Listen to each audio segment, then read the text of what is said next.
Bonsoir et bienvenue en ce jeudi 30 juin 2022. Et nous en sommes arrivés ce soir à la méditation numéro 813 et plus particulièrement à la méditation numéro 527 dans le livre de l'Apocalypse, mais pas que nous méditons ensemble bien depuis le 1er janvier 2021. Avant de poursuivre dans notre méditation de ce soir et avant de prendre le verset pour l'introduction à la prière, je voulais en ce jour, ce 30 juin,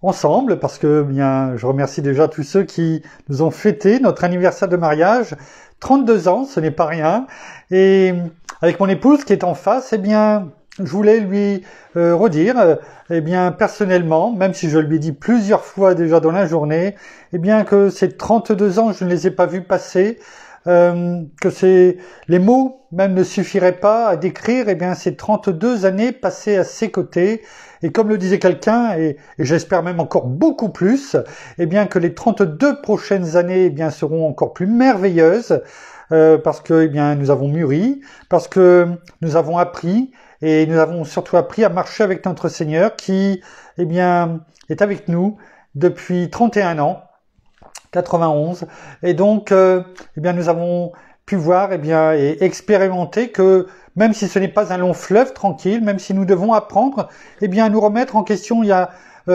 nous épauler, à nous aider les uns les autres, tout comme le Seigneur nous l'a dit dans son commandement, on est là aussi pour cela, et aussi au travers d'un couple. Alors, je dis encore une fois à mon épouse, que si j'avais à refaire ce choix, je le ferais, et je courrais même pour le refaire, parce que je l'aime, et je l'aime toujours plus chaque jour. Prenons maintenant, le verset pour introduire ce moment de prière avant la méditation dans le livre des Proverbes, chapitre 1er au verset 23. Nous allons le prendre ce verset dans la version Nouvelle Français Courant. Il est écrit: écoutez mes avertissements. Alors, je répandrai sur vous mon esprit et je vous éclairerai de mes conseils. Dans d'autres versions, notamment en Parole de vie, il est écrit « Écoutez mes reproches ». Merci Père, merci Seigneur, merci bien-aimé Saint-Esprit. Tu ne cesses de dire, de t'écouter, d'écouter tes avertissements, tes reproches, comme nous avons pu le voir hier et dont nous allons le voir encore aujourd'hui. Quand tu nous reprends, quand tu nous parles, quand tu nous dis les choses, quand, tout comme avec Moïse, Aaron et Myriam, tu dis « Venez à moi, venez ici ». Ce n'est pas pour nous frapper, mais c'est pour nous reprendre dans ton amour, afin que nous comprenions les choses. Parce que, tes reproches, tes avertissements sont bons pour nous. Alors, ce soir encore, dans ton enseignement, viens toucher nos cœurs, afin que nous puissions entendre tes conseils, afin que tu puisses nous éclairer. Parce que, Seigneur, nous ne faisons qu'un avec toi. Et tu es la lumière. Et nous sommes aussi, comme toi, appelés à être la lumière de ce monde.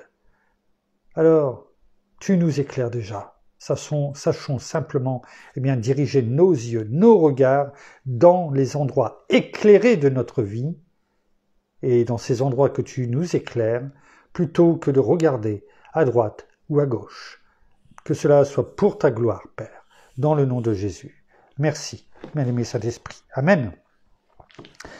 Reprenons notre fil rouge avec le chapitre 4 du livre de l'Apocalypse, les versets 8 et 9 que nous allons reprendre tout de suite, afin de nous attacher à ces quatre êtres vivants, pas eux personnellement, mais surtout à leur attitude, à leur comportement, car ils ne cessent de louer, de glorifier, de rendre grâce à notre Père, et c'est cet esprit-là que nous devons avoir déjà dès aujourd'hui, sans attendre que notre Seigneur vienne rechercher son Église. Reprenons ces versets 8 et 9, chapitre 4 du livre de l'Apocalypse. Il est écrit: les quatre êtres vivants ont chacun 6 ailes, et ils sont remplis d'yeux tout autour et au-dedans.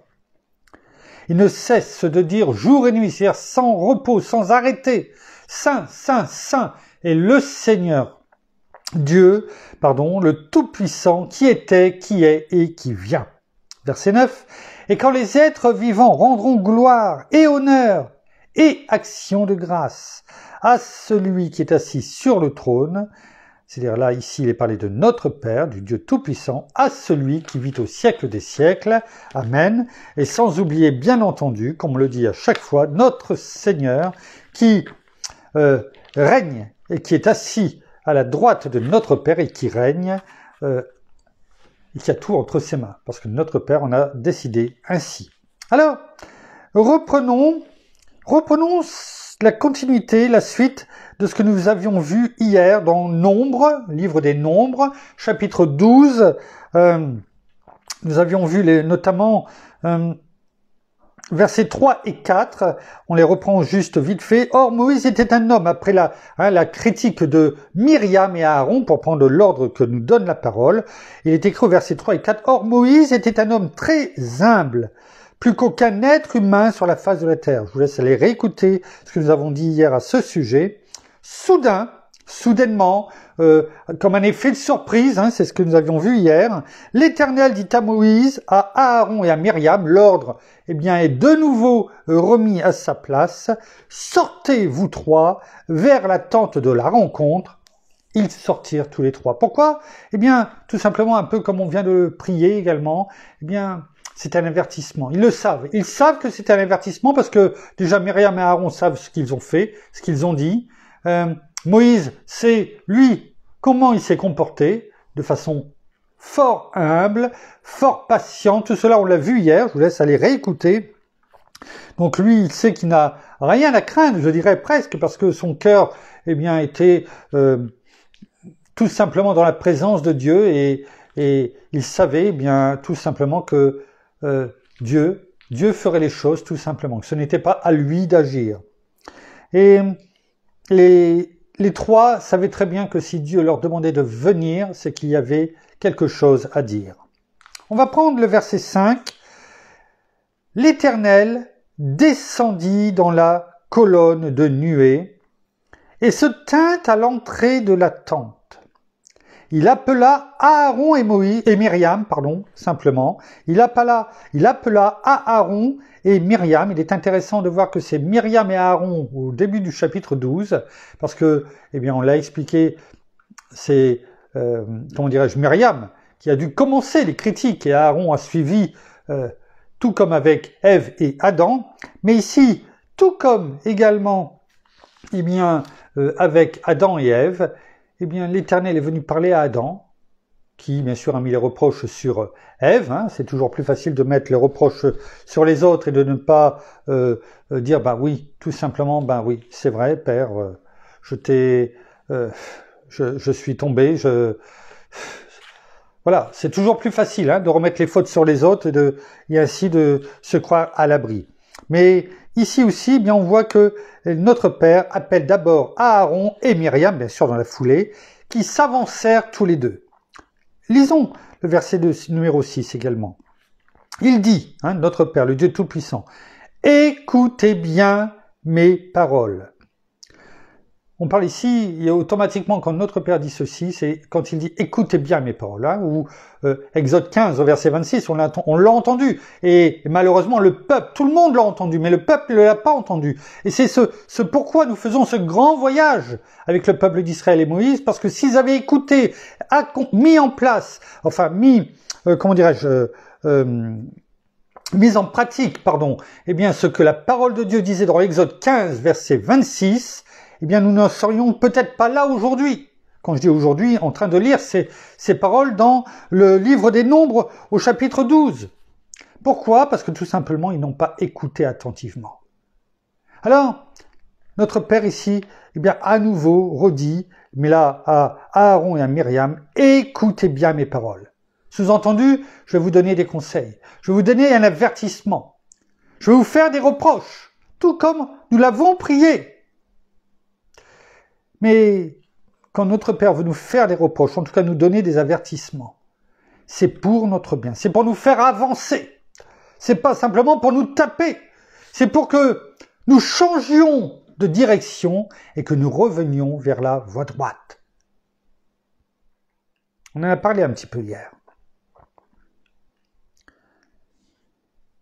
On ne va pas lire le reste du verset 6, parce qu'hier, je vous avais dit justement à ce sujet, quand on parlait des reproches, de l'avertissement, de la correction nécessaire, indispensable de notre Père, tout comme un père avec, quand je dis un père au sens large, c'est-à-dire parents avec leurs enfants, eh bien, mon épouse est témoin, j'ai cherché avant la méditation, on est rentré assez tard, et j'ai réussi à retrouver, eh bien, comment dirais-je, le message que je voulais vous lire. Alors, que cette lettre soit véridique ou pas, qu'importe. Ce qui est important, parce qu'on voit de tout, que c'est un fake, une fake news ou pas, bon, qu'importe. Cette lettre que l'on va entendre, que je vais vous lire, eh bien, aurait pu être écrite par tant d'enfants à leur mère. Alors, à leur mère ici, vous comprendrez pourquoi, mais aux parents au sens large. Aux parents au sens large. Il est écrit donc ici, un détenu condamné à mort en attente d'exécution demande comme un dernier souhait un crayon et du papier. Après avoir écrit pendant plusieurs minutes, le criminel appelle le gardien de prison et demande que cette lettre soit remise à sa mère biologique. Dans la lettre, on peut y lire « Mère, s'il y avait plus de justice dans ce monde, nous serions 2 à être exécutés. Pas seulement moi. Tu es aussi coupable que je le suis pour la vie que j'ai menée. Et rappelle-toi, quand j'ai volé et ramené à la maison la bicyclette d'un garçon comme moi. Tu m'as aidé à la cacher pour que papa ne la voie pas. » C'est important dans cela, c'est de voir la différence entre les parents du monde, hommes ou femmes, qu'importe, mère ou père, c'est pas la question de ça, et la réaction de notre Père aussitôt qu'il y a quelque chose qui ne va pas. Comme je le disais, afin de ramener toujours dans la voie droite, et tout de suite, et vous allez comprendre le pourquoi. Te rappelles-tu lorsque j'ai volé de l'argent dans le portefeuille du voisin ? Tu es allé avec moi au centre commercial afin de le dépenser. Te rappelles-tu quand je me suis disputé avec mon père et qu'il est parti ? Vous comprenez mieux pourquoi cette lettre est adressée à la mère et non pas aux parents. Il voulait simplement me donner une correction, voyez ? La mère a refusé et le père est parti. Voyez ? Jusqu'où ça peut amener les choses. Il voulait simplement me donner une correction car j'avais triché au concours à l'école et j'ai été expulsé. Voyez les paliers, l'escalier qui monte. Rappelez-vous, on l'avait médité déjà il y a bien longtemps. Eh bien, nous sommes sous bien sûr la gravitation. Et nous sommes appelés à monter. Mais l'esprit du mal attire vers le bas. C'est un escalier. Eh bien, ici, on voit l'escalier que l'enfant grimpe dans le mal. Mais il ne monte pas vers le haut. Il descend vers le mal. Toujours davantage. Maman, j'étais juste un enfant, tout comme nous le sommes avec notre Père. Peu de temps après, je suis devenu un adolescent troublé, sans repère finalement, sans jeu de mots. Et maintenant, je suis un homme qui ne marche pas dans le droit chemin. Vous voyez, le reproche, les avertissements, le fait de reprendre les enfants, pas pour leur faire du mal, mais au contraire, pour les ramener dans le droit chemin, pour leur bien. C'est ce que fait notre Père. Maman, j'étais juste un enfant ayant besoin de correction, et non d'approbation. Mais je te pardonne.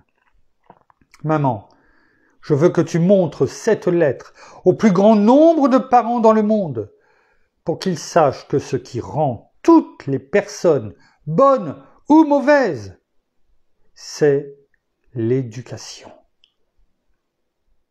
Merci maman de m'avoir donné la vie. Merci aussi de m'avoir aidé à la perdre. Tom, ton enfant délinquant.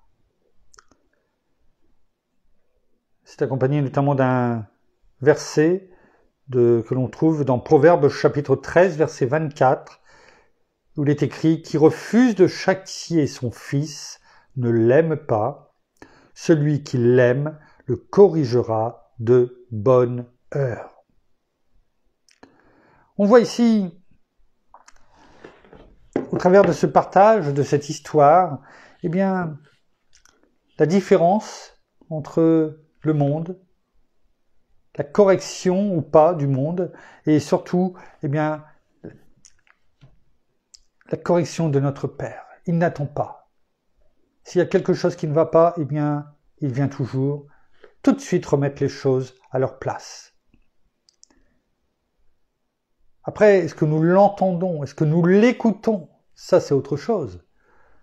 Et je comprends tout à fait ce verset 6, lorsque notre Père dit « Écoutez bien », c'est-à-dire écoutez attentivement les mêmes mots que dans Exode 15, celui qui écoute attentivement la voix de l'Éternel, si tu écoutes attentivement la voix de l'Éternel, ton Dieu. Donc là, notre Père dit, écoutez bien mes paroles.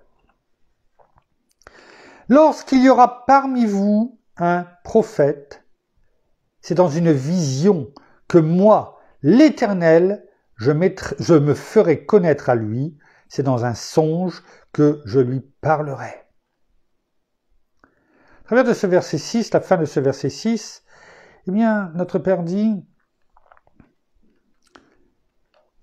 pour les prophètes, eh bien, c'est dans une vision que je me fais connaître à lui. C'est dans un songe que je lui parlerai. Et il ne dit pas ça au hasard. Et que ça soit Myriam, comment dirais-je, ou Aaron, connaissent cela. Il suffit, je reprends, voilà, ici. Si on va regarder dans Exode chapitre 15 et au verset 20, il est écrit « Myriam, la prophétesse, sœur d'Aaron, prit à sa main un tambourin, et toutes les femmes, etc. » C'est quand il y a, à la sortie de la mer Rouge, eh bien, ce chant de gloire à l'honneur de notre Père. Et la parole nous dit « Myriam, la prophétesse ». Donc elle sait très bien ce que ici veut dire notre Père. Et en ce qui concerne Aaron,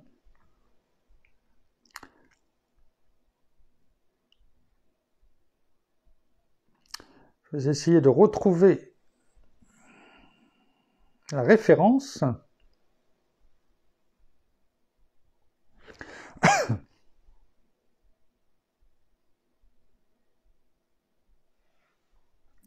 Voilà. Prophète ici vient de l'hébreu Nabi, qui veut dire bien sûr prophète, qui prophétise, mais surtout ce qui est intéressant c'est Exode, chapitre 7, au verset 1er. Lorsque l'Éternel dit à Moïse, « Vois, je te fais Dieu ». Voilà ce qu'il dit à Moïse. « Vois, je te fais Dieu pour Pharaon, et Aaron, ton frère, sera ton prophète. » Exode, chapitre 7, verset 1er. Que ce soit Myriam, et que ce soit eh bien, Aaron, eh bien, ils comprennent très, très bien ce verset 6, lorsque l'Éternel leur dit, eh bien, lorsqu'il y aura parmi vous un prophète, alors qu'ils sont tous les deux prophètes. Et il leur rappelle, sans les désigner, eh bien, ce qu'ils comprennent tout de suite. C'est-à-dire, comment je me suis comment je me suis révélé à vous, comment je vous parle, comment je le fais. Eh bien, je vous le dis, c'est dans une vision que moi, l'Éternel, je me ferai connaître à lui, c'est dans un songe que je lui parlerai. Voilà comment je parle aux prophètes. Voilà ce que dit notre Père ici. Revenons juste le verset précédent, le 5. Lorsque l'Éternel descendit dans la colonne de nuée et se tint à l'entrée de la tente. Il appelle Aaron et Myriam qui s'avancent tous les deux. Et là, on a vu le verset 6, il leur parle. On voit tout de suite la différence. Notre Père marque tout de suite la différence entre Moïse, Aaron et Myriam. Il leur parle, notre Père est à l'entrée de la tente, enfin dans la tente, et Aaron et Myriam sont à l'entrée de la tente. Ils ne sont pas rentrés, ils sont à l'entrée de la tente. Regardons la différence. Lorsque dans Exode chapitre 33, lorsque Moïse prit la tente et la dressa pour lui hors du camp à quelque distance, il l'appela tente de la rencontre, et quiconque voulait consulter l'Éternel sortait vers la tente de la rencontre qui était hors du camp. C'est verset 7, chapitre 33 dans le livre de l'Exode. Écoutons bien maintenant ce qui est écrit dans le verset 8 et 9. Lorsque Moïse sortait vers la tente, comme là, avec Aaron et Myriam, tout le peuple se levait, chacun se tenait à l'entrée de sa tente, réciproque bien sûr, et suivait des yeux Moïse jusqu'à ce qu'il soit entré dans la tente. Je suppose que c'est la même chose qui s'est passé avec Moïse, ici Aaron et Myriam. Mais écoutez bien le verset 9.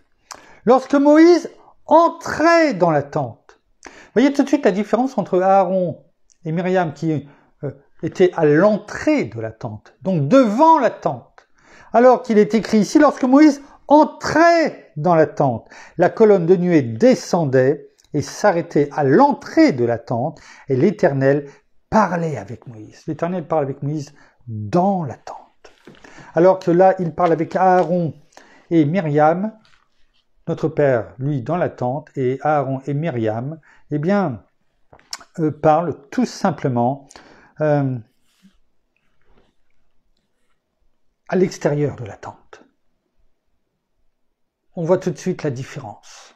Sous-entendu, eh bien, Moïse est dans ma présence. Aujourd'hui, avec ce que vous avez dit, je ne vous exclus pas, mais je marque la différence quand même, parce que c'est un avertissement, un conseil, je vous donne une leçon, eh bien, en ce qui vous concerne, vous n'êtes pas dans ma présence. C'est pourquoi il va falloir que vous écoutiez bien ce que je vais vous dire, afin de revenir, de pouvoir revenir dans ma présence, afin de revenir sur la voie droite, sur la bonne voie. C'était important quand même à souligner. On ne peut pas vouloir demeurer dans la présence de Dieu et critiquer un homme de Dieu, quel qu'il soit. Quel qu'il soit. Le but, ce n'est pas à nous de juger. Notre but, c'est de prier, de remettre à notre Seigneur, à notre Père, par Christ notre Seigneur. Ce n'est pas à nous de juger. Tout comme ce n'était pas à Myriam et à Aaron de critiquer ce qu'avait fait Moïse.